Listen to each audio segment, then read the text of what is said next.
تھا تم نے کیا کیا؟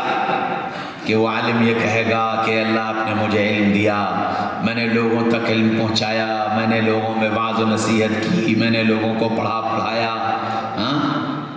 تو اللہ تعالیٰ فرمائیں گے کہ یہ سب تم نے اس لیے کیا تھا کہ لوگ تمہیں عالم کہیں،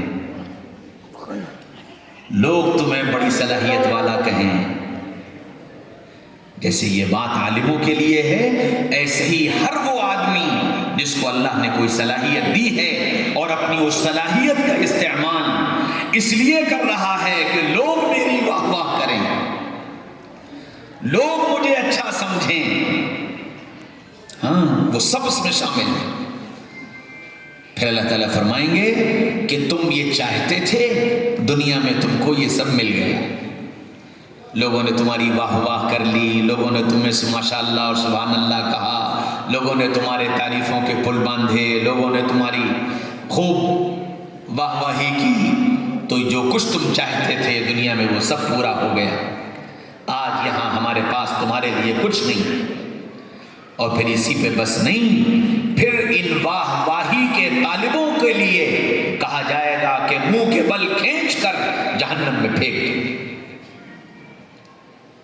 ہاں، اس لیے میرے بھائیوں، دوستوں، عزیزوں، بزرگوں، ہم جو ان مجلسوں میں آتے ہیں، ہم سننے والے، ہم سنانے والے، ہم جو ان مجلسوں میں آتے ہیں، اس مجلس میں آنے سے پہلے وہ امام بخاری کی پہلی حدیث انما الاعمال بالنیات، تم کس نیت سے یہاں آئے ہو؟ کیا نیت لے کر کے آئے ہو؟ مولانا عبدالصمد صاحب سے تعلق بڑھانا ہے؟ مولانا آدم مصطفیٰ کو دیکھنا ہے؟ ان کی تقریر میں مزہ آتا ہے؟ فلاں شاعر کے اشعار سننے بڑا مزہ آئے گا؟ تم یہ نیتیں لے کر کے آئے ہو؟ یا یہ نیت کی تھی کہ جا رہا ہوں اللہ کے دین کی ایک مجلس سجی ہے جہاں اللہ اس کے رسول کا تذکرہ ہوگا اور ایمانی مجلس ہوگی، ایمانی تذکرے ہوں گے، اللہ کی رحمتیں نازل ہوں گی، اللہ کی طرف سے رحمت بارش کی طرح برسے گی، فرشتے اس مجلس کو گھیرے ہوئے ہوں گے، ان کے بیچ میں جا کر بیٹھوں گا، شاید رحمت کا کوئی حصہ مجھے مل جائے، شاید میرے اوپر فرشتوں کی نگاہ پڑ جائے، اور شاید میرے دل کی گندگی دور ہو جائے، اور شاید میرے دل میں ایمان کا چراغ جل جائے، اور شاید میرے دل میں نبی کا عشق پیدا ہو جائے۔ میں اس لیے جا رہا ہوں، اور یہاں بیٹھ کر پھر اپنے دل کا جائزہ لیتے، یہاں آنے کے بعد میرے دل میں نبی سے عشق کا، رب سے محبت کا کتنا ولولہ، کتنا شوق، کتنا جذبہ میرے دل کے اندر پیدا ہوا۔ یہ اصل مقصد تھا۔ میرے بھائیوں، دوستوں، عزیزوں، بزرگوں، جلسوں کی کمی نہیں ہے، اتنے جلسے، میرا جیسا آدمی پورا مہینہ ایک دن خالی نہیں، اتنے جلسے ہو رہے ہیں، لیکن میرے ایسا لگتا ہے کہ قوالیاں ہیں، کہ ایک قوال آیا، وہ اپنی قوالی سنا کے چلا گیا، دوسرا قوال آیا، وہ اپنی قوالی سنا کے چلا گیا، نہ سننے والا نہ سننے والے، عملی تحریک، دل کا جذبہ اللہ سے کوئی۔ ہائے میرے بھائیوں، دوستوں، عزیزوں، بزرگوں، ایسے دل اندھیروں میں ڈوب چکے، گناہوں نے ایسا دل کو جکڑ لیا ہے کہ دلوں پر اثر ہی نہیں ہوتا، کچھ کرنے کا عزم، کچھ کرنے کا جذبہ پیدا ہی نہیں ہوتا، اور ہم سب ایسے ہی زندگی جی کر، کوئی 50 سال کا ہو گیا، کوئی 60 سال کا ہو گیا، کوئی 40 سال کا ہو گیا، زندگی گزر رہی ہے اور احساس بھی نہیں ہے کہ کیسی غفلتوں میں میری زندگی گزر گئی۔ اگر اللہ مجھ سے اس 50 سال کا حساب مانگ لے تو میں کیا حساب دوں گا؟ کیا کیا ہے میں نے؟ جس نبی نے اپنا سب کچھ لگا دیا تھا، کتنا لگایا، اللہ اکبر، فاقے کر لیے، پیٹ پر پتھر باندھ لیے، اولاد کی شہادت اپنی آنکھوں سے دیکھ لی، چچا کے ٹکڑے اپنی اپنے آنکھوں سے دیکھ لیے. صحابہ کی شہادت اپنی آنکھوں سے دیکھ لی. سب کچھ دیکھتے رہے. کیوں؟ کہ میری امت، میری امت، میری امت. اللہ کے نبی صلی اللہ علیہ وسلم ام سلمہ کے گھر پہ ہیں، باتیں کر رہے ہیں. پھر فرمایا ام سلمہ باہر جاؤ، باہر جاؤ. جبریل آ رہے ہیں، ساتھ ایک فرشتہ اور آ رہا ہے جو اس سے پہلے کبھی زمین پر نہیں آیا. ام سلمہ باہر آ گئی. فرمایا ام سلمہ کسی کو اندر مت آنے دینا. تو چوکیدار بن کر کھڑی ہو گئی. جبریل آ گئے، وہ فرشتہ بھی آ گیا. رسول اللہ کی خلوت گاہ میں دونوں پہنچ گئے. اتنے میں حضرت حسین رضی اللہ عنہ آئے اور دوڑتے ہوئے ام سلمہ کے ہاتھ کے نیچے سے کمرے کے اندر. حضرت ام سلمہ گھبرائیں. رسول اللہ نے منع کیا تھا کسی کو آنے مت دینا.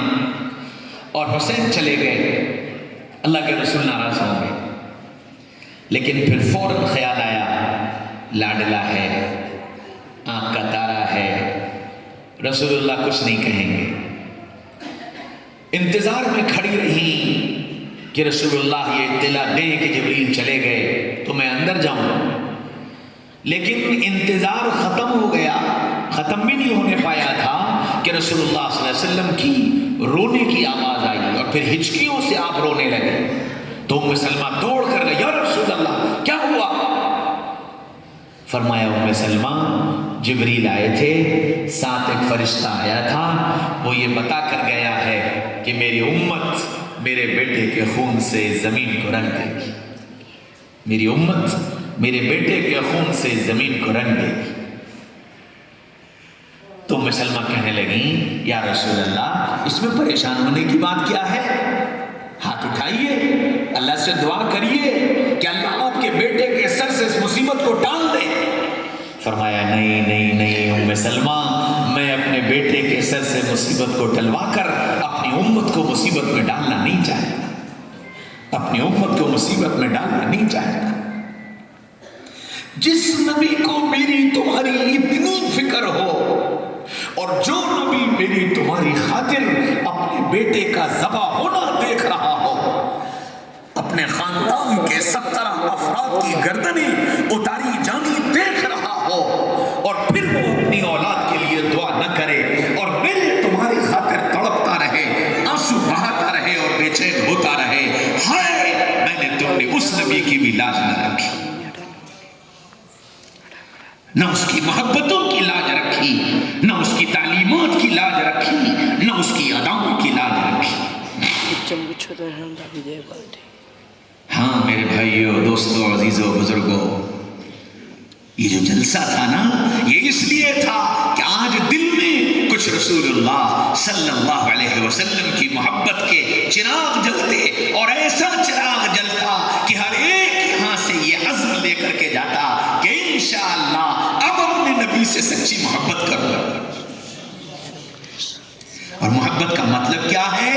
محبت کا مطلب یہ ہے کہ محبوب کی ادائیں محبوب بن جائیں، محبوب کی ادائیں محبوب بن جائیں. ہاں جب کسی سے محبت ہوتی ہے تو پھر ہر چیز اس کی اچھی لگتی ہے، ہر چیز اچھی لگتی ہے.